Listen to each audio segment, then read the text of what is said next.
Hello दोस्तों, आज का टॉपिक है वोल्कानो और मीन्स ज्वालामुखी। तो आज हम ज्वालामुखी के बारे में यहाँ पर चर्चा करेंगे। दोस्तों, मेरा नाम सुनील कुमार जाटव और टाटा व सक्सेस पॉइंट में आप सबका स्वागत है। तो दोस्तों, वोल्कानो क्या होता है, वोल्कानो किसे वोल्कानो कहते हैं, ये हम यहाँ पर जानने की कोशिश करेंगे। तो दोस्तों, भूपटल पर प्राकृतिक छेद या दरार होते हैं और उन दरारों से पृथ्वी पृथ्वी का जो पिघला हुआ लावा होता है वो राख, भाप और गैसों के साथ बाहर निकलने लगते हैं। इस पूरी प्रक्रिया को हम ज्वालामुखी कहते हैं। और जो गैसें बाहर निकलती हैं उन गैसों में वाष्प का जो प्रतिशत होता है वो क्या होता है, सर्वाधिक होता है। और जो लावा है वो जब बाहर आ जाता है वो लावा, तो बहुत ही जल्दी ठंडा होकर छोटे छोटे टुकड़ों में बदल जाता है और उन टुकड़ों को हम क्या कहते हैं, सिंडर कहते हैं।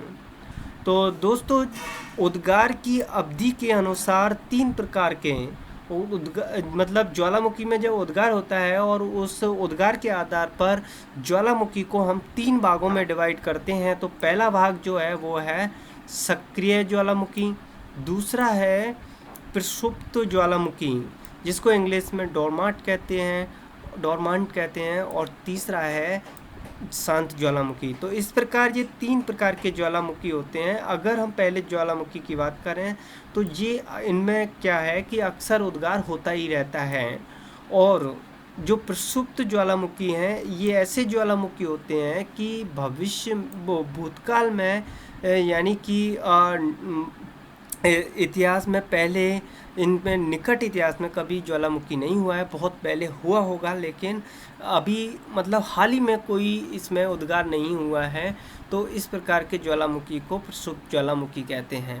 किंतु इनमें कभी भी ज्वालामुखी हो सकता है, इनमें कभी भी मतलब उद्गार हो सकता है। और शांत ज्वालामुखी वो ज्वालामुखी होते हैं जिनमें ना तो अभी तक कोई मतलब उद्गार हुआ है, और लेकिन फिर भी इसमें फिर से कभी दोबारा से उद्गार होने की कोई संभावना भी नहीं है। तो इस तरह के जो ज्वालामुखी होते हैं उन्हें शांत ज्वालामुखी कहते हैं।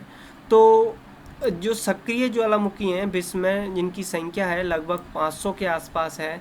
इनमें से कुछ प्रमुख हैं जैसे एटना जो कि इटली में है, स्ट्रोम्बोली ये भी इटली में है, और कोलिमा जो कि मैक्सिको और उत्तर अमेरिका में है, जिसमें सबसे ज़्यादा बार 40 बार इसमें उद्गार हुआ है। स्ट्रोम्बोली के बारे में बात करें तो ये भूमध्य रेखा में सिसिली के उत्तर में लिपारी द्वीप पर अवस्थित है।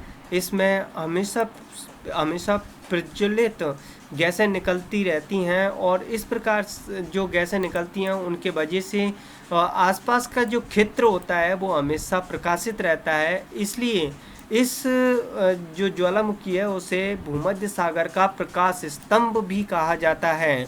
दूसरा प्रकार का जो ज्वालामुखी है जैसे प्रसुप्त ज्वालामुखी, और ये इस प्रकार के जो ज्वालामुखी होते हैं इनमें पहले कभी मतलब उद्गार नहीं हुआ है, किंतु कभी भी हो सकता है। तो इस प्रकार के ज्वालामुखियों का जो एग्जाम्पल है इनमें से कुछ प्रमुख हैं जैसे विसुवियस जो कि भूमध्य सागर में है, और क्राकाटोबा सुंडा जलडमरू मध्य में है, फ्यूजियामा जापान में है, मेयन जो कि फिलीपींस में है।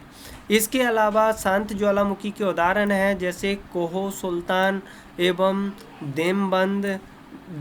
देवबंद जो कि ईरान में है, पोपा जो कि म्यांमार में है, किलिमंजारो अफ्रीका में है, और चिमराजो जो कि दक्षिण अमेरिका में पाए जाते हैं। ये प्रमुख शांत ज्वालामुखी के एग्जाम्पल हैं, उदाहरण हैं। इसके बाद में जो सक्रिय ज्वालामुखियों का जो अधिकांश भाग होता है वो प्रशांत महासागर के तटीय भागों में पाया जाता है, और सबसे अधिक सक्रिय ज्वालामुखी जो हैं वो अमेरिका एवं एशिया महाद्वीपों के तटों पर पाए जाते हैं। इसके अलावा बात करें कि ऑस्ट्रेलिया एक ऐसा महाद्वीप है जहाँ पर एक भी ज्वालामुखी नहीं पाया गया है, कोई ज्वालामुखी नहीं है।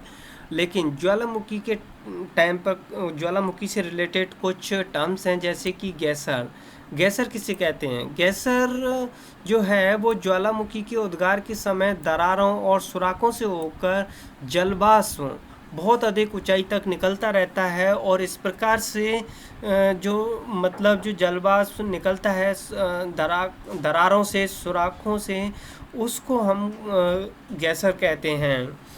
इस जैसे इसका एग्जाम्पल है, जैसे फैथफुल गेसर ओल्ड फैथफुल गेसर, जो कि येलोस्टोन पार्क में यूएसए में है, और इसमें प्रत्येक मिनट में उद्गार होता रहता है। इसके अलावा टर्म्स है दुआरी, जिसको हम फुमारोल्स भी कहते हैं, जो ज्वालामुखी के उद्गार की क्रिया का अंतिम अवस्था का प्रतीक है। जब ज्वालामुखी होता है, उसमें उद्गार होता है, उसके बाद में जो सबसे लास्ट का जो प्रोसेस है उसमें से कुछ जलवाष्प और गैसें निकलती रहती हैं, उसे हम धुआंरी कहते हैं।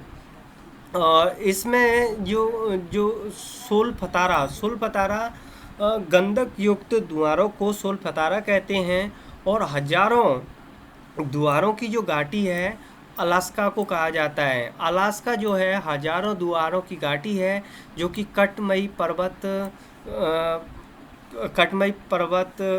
को कहते हैं। कटमई पर्वत को हम हजारों दुआरों की घाटी कहते हैं, जो कि अलास्का यूएसए में है। और कुछ प्रमुख दुआरें हैं, जैसे कोहो सुल्तान दुआरा, व्हाइट द्वीप दुआरा, न्यूजीलैंड की प्लेंटी की खाड़ी में स्थित है व्हाइट द्वीप का दुआरा। और इसके अलावा जैसे कोटापैक्सी किसे कहा जाता है? क्या है कोटापैक्सी? विश्व का सबसे ऊंचा ज्वालामुखी पर्वत है, उसे कोटापैक्सी कहते हैं। इसकी ऊंचाई 19,613 फीट ऊंचाई है इसकी। ओजस डेल सलाडो जो कि इंडीज पर्वतमाला में स्थित एक सक्रिय ज्वालामुखी है, जो कि विश्व की सबसे अधिक ऊंचाई पर स्थित ज्वालामुखी है, ओजस डेल सलाडो।